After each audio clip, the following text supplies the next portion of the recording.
दायित्व है तो उसके लिए जो करना है मैं करूंगी ही। यदि मैं अपेक्षित हूँ मैं वहां उपस्थित रहूंगी। ये काम मैंने नियोजन करना है मैं करूंगी। 5 लोगों को साथ लेके करना है मैं 5 लोगों को ढूंढ कर करूंगी। ये निष्ठा जो है, आज अपने देश में निष्ठा की कमी है, श्रद्धा की कमी नहीं है। आज भी इस देश में श्रद्धा है। अभी मैं विवेकानंद केंद्र की जीवन व्रती हूँ। लोग मुझे बहुत अच्छा समझते हैं, मेरा सम्मान करते हैं। क्यों करते हैं? क्योंकि वो देखते हैं कि इसने देश के लिए अपना जीवन दिया। तो त्याग का महत्व आज भी है, लेकिन मेरे जीवन में मैं उसका पालन करूं या उसके लिए मैं भी मेरा समय, ऊर्जा, तन, मन, धन लगाऊं, ये जो निष्ठा है उस निष्ठा की कमी है। और भगवान श्री कृष्ण, यदि हम पूरा भगवत गीता पढ़ते हैं ना, तो उसमें बहुत बार ऐसे शब्द आते हैं, आत्मनिग्रह, इंद्रिय निग्रह, दृढ़ व्रता। जब तक हम दृढ़ व्रती होते नहीं है, जो तय किया करेंगे, तब तक हम ईश्वर के हाथ के साधन नहीं बन सकते हैं। हम निमित्त मात्र होने का भाग्य खो सकते हैं यदि हम खुद को पक्का नहीं करेंगे। जैसे उदाहरणार्थ हम समझिए बाइक पे बैठे जा रहे हैं। अभी वो बाइक जो है या साइकिल जो भी है, तो वो बाइक किसका सुनती है? जो साइकिल चलाता है उसका। यदि वो बाइक ही तय करने लगे कि नहीं मैं लेफ्ट साइड ही मुड़ूंगी, राइट नहीं जाऊंगी, तो वो साधन नहीं रह सकता। वो बाइक को आपको एक तो रिपेयर करना पड़ेगा या छोड़ देना पड़ेगा, क्योंकि वो बाइक मानती नहीं है। जब लेफ्ट जाने लगता है वो राइट जाती है, जब राइट जाना है वो सीधी जाती है। वो अपने ही मन से चलती है। अपने ही मन से चलने वाला व्यक्ति भगवान के हाथ का साधन नहीं हो सकता है। हमने जो दायित्व लिया है उसके अनुसार हम चलेंगे। हमें जो इस समाज और राष्ट्र के लिए कार्य करना है उसके अनुसार हम चलेंगे, तभी निमित्त मात्रम हम हो सकते हैं।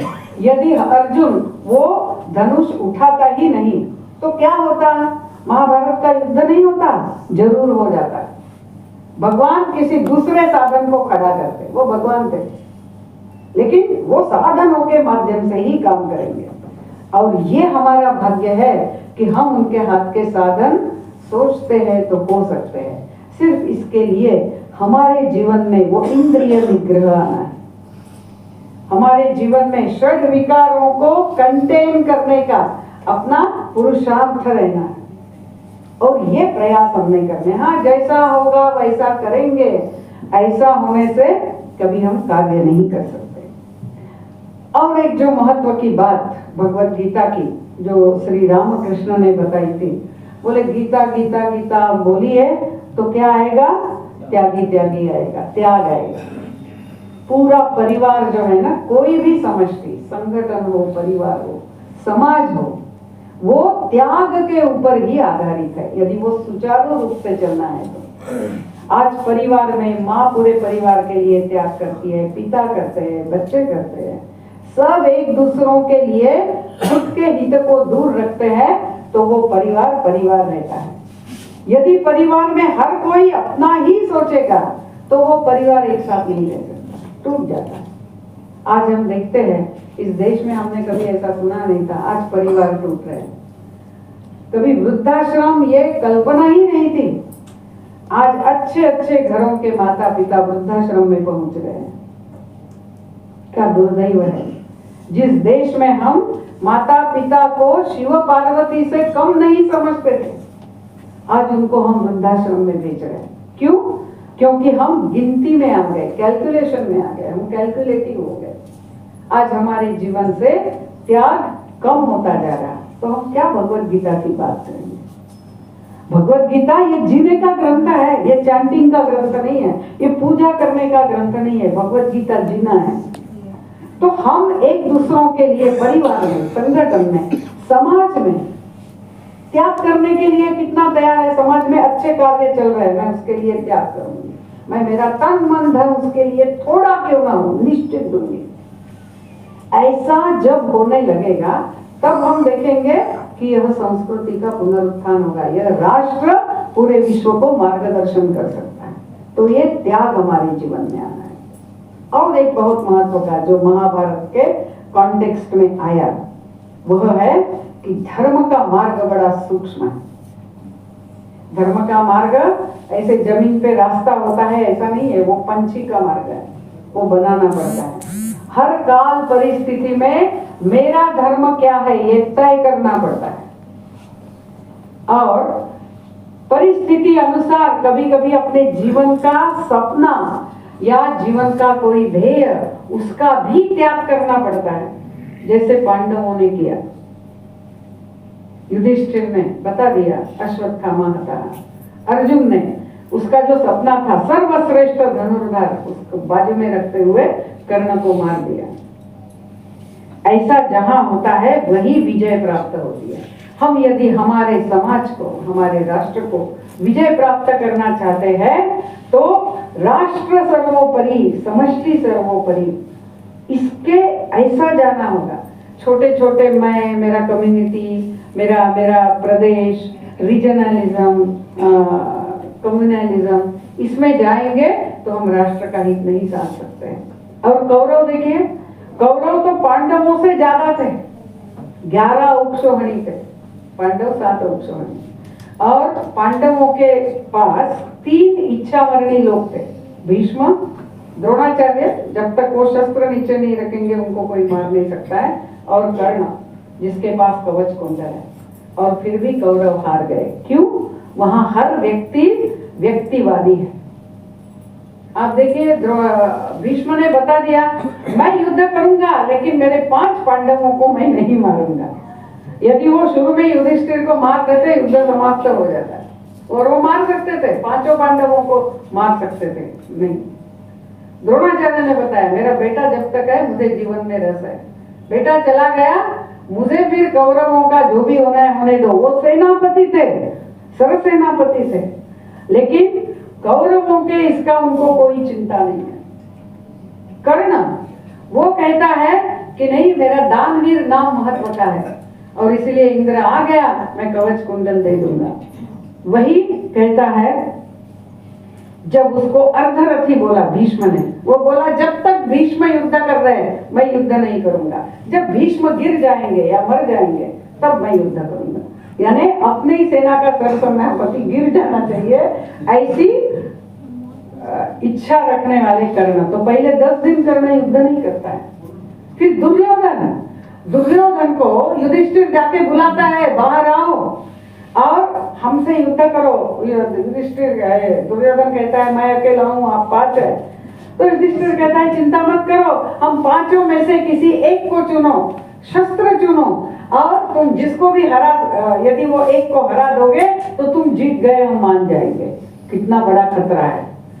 यदि दुर्योधन नकुल को चुन लेगा इसके लिए, या सहदेव या इवन अर्जुन या युधिष्ठिर को, चारों ही उसके सामने टिक नहीं सकते गदा युद्ध में।